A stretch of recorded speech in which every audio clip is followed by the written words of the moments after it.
so giddy up.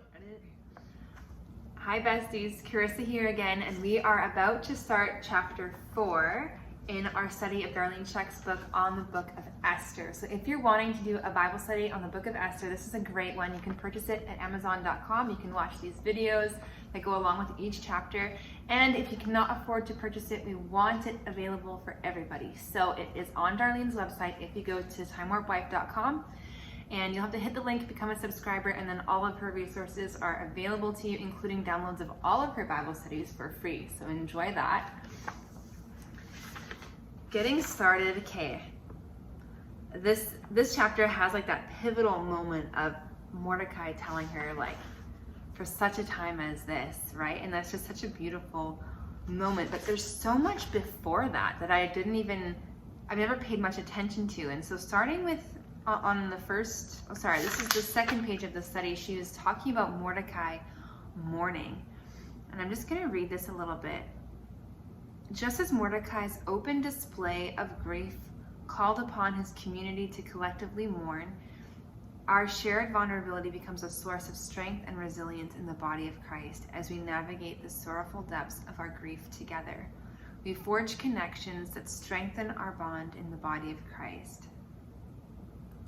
And she says even earlier, actually, I was reminded of this today as I read about Mordecai mourning in sackcloth and ashes. And when I saw that he went out into the city wailing loudly and bitterly, I recognized a profound lesson. Mourning and grief should not be hidden away. Instead, they serve as a testament to our capacity to love and empathize.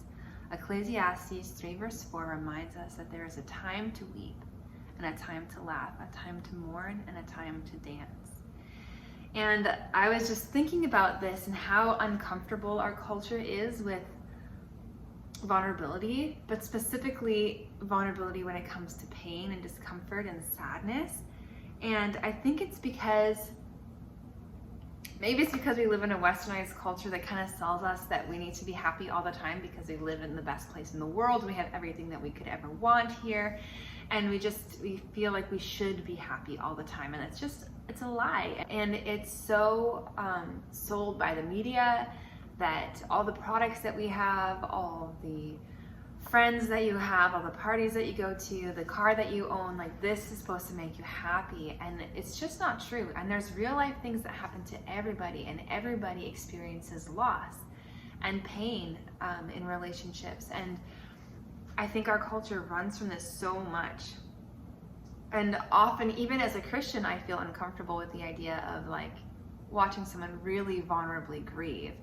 And yet, I want to push past that for the sake of my friends, and really be comfortable to sit in their grief with them. And so often we want to just console them, or we feel responsible for making them feel better, which is sometimes necessary, but I think so much more often it's just because we are uncomfortable that we actually want to console this person. And we're uncomfortable because we love this person and we're seeing this person be in pain.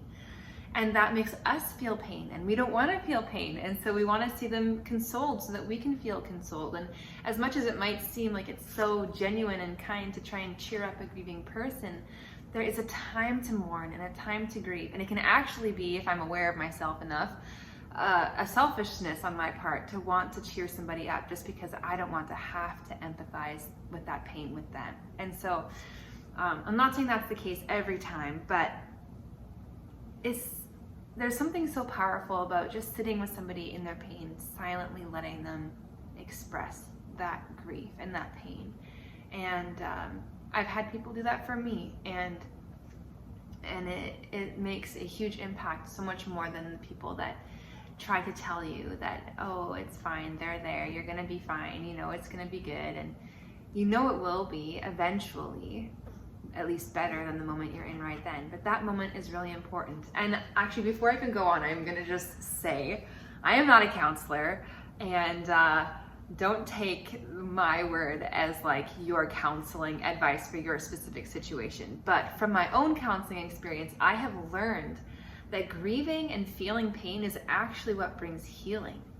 And it's so important to actually feel the pain of the situation that you're in, rather than just trying to console yourself and not feel the pain. It's so easy to say things like, well, at least you got to see them before they passed away, or at least, you know, at least this was somewhat expected, or at least we know that you can get pregnant, or at least it wasn't, you know, worse than this part. And as true as that is, and as good as it is to be thankful in a situation, I think that's very true. If we get too negative, you can get really depressed. But there's also a power in letting someone feel the depth of their pain, because that is where the healing starts. And I actually remember listening to a speaker talk about his experience and how his father had left him at a young age and divorced his mom and abandoned their family. And he was seeing a counselor like when he was in his early 30s, I think. And he mentioned this, like, oh yeah, like my dad did like abandon our family when I was like 4 or 5, but I've dealt with that. And the counselor just slowed down. He's like, oh, okay, so how did you deal with that? Like, did you go to counseling? Did you grieve with your mom? Like, how did you? And he was like, oh no, like it's really settled in now. Like, I know that happened. Like, I've just moved on. And he was like, whoa, slow down. Like, you've moved on. Like, how have you moved on? Like, when did you grieve this? And he's like, well, I don't know. Like, over the years, I guess. And he was like, so when did you ever cry about it? And he was like, oh my, maybe when I was a kid once or twice. And he was like, and the counselor literally said to him, have you never told yourself the truth that your dad abandoned you? Like, he rejected you. He chose somebody else. He left you alone. He should have been there for you. That was your dad. And he just like went at this guy, and that's so intense. It's hard to hear. It's hard to say. But that man started weeping, and for the first time was broken over the fact that he didn't have his dad, and he wanted to, and he needed him. And oh my goodness. But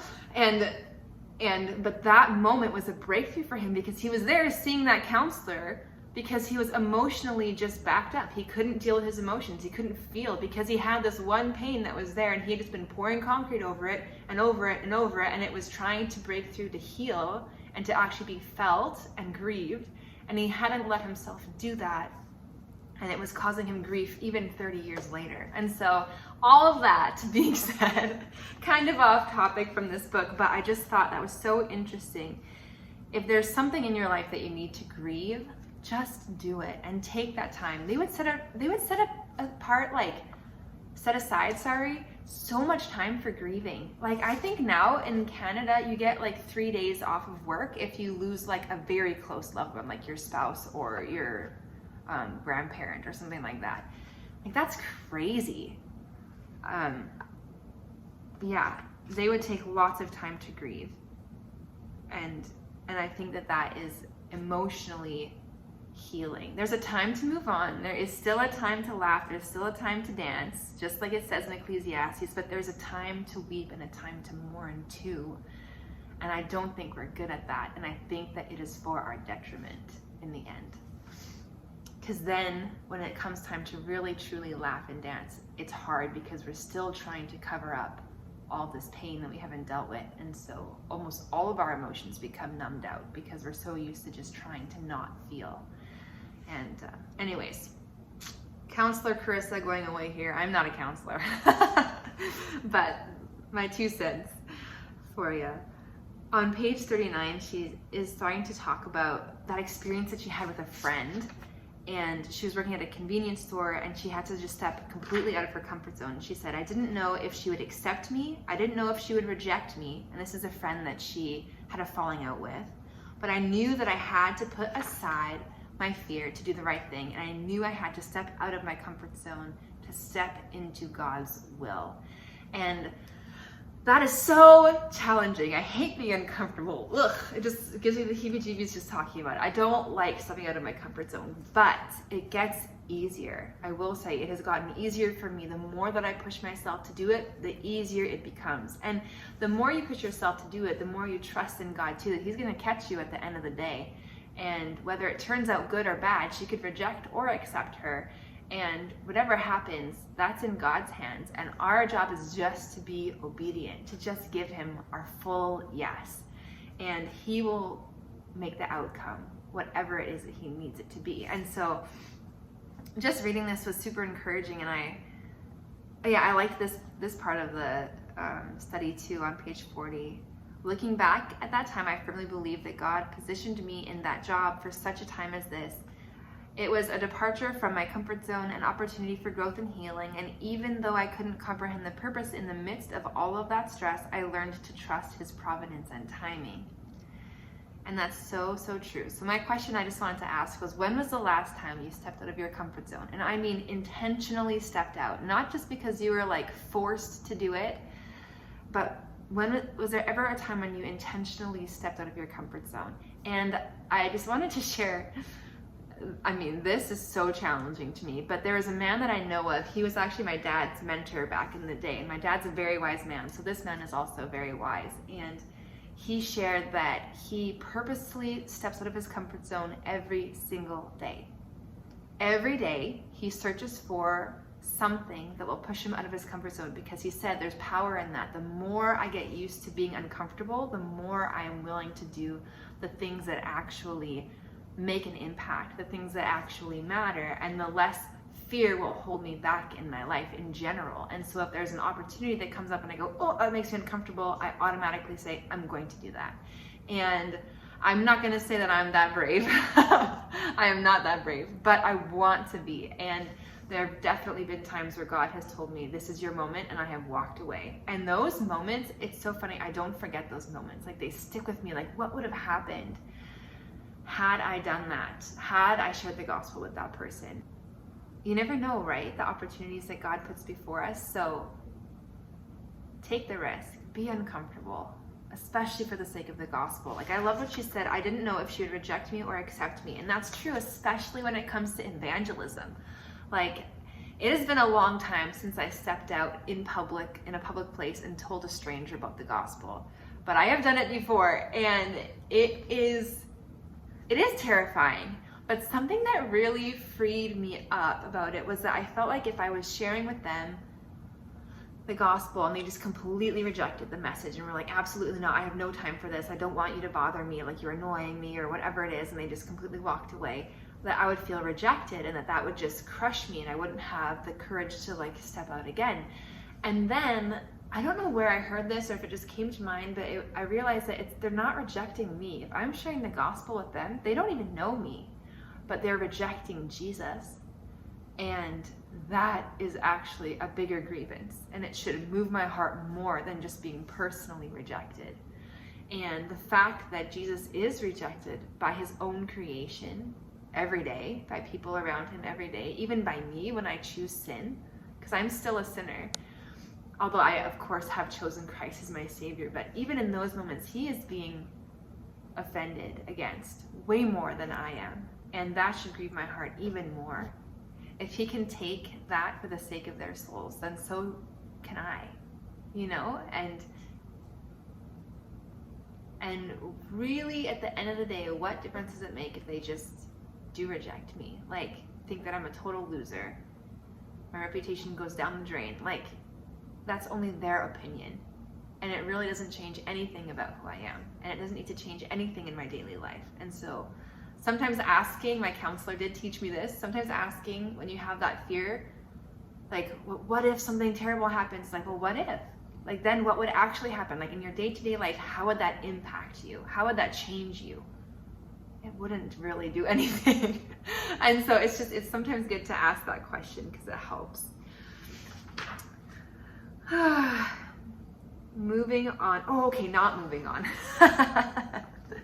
She mentioned this at the bottom. She said, according to the ancient Jewish historian, Josephus, oh my goodness, this is hard to say.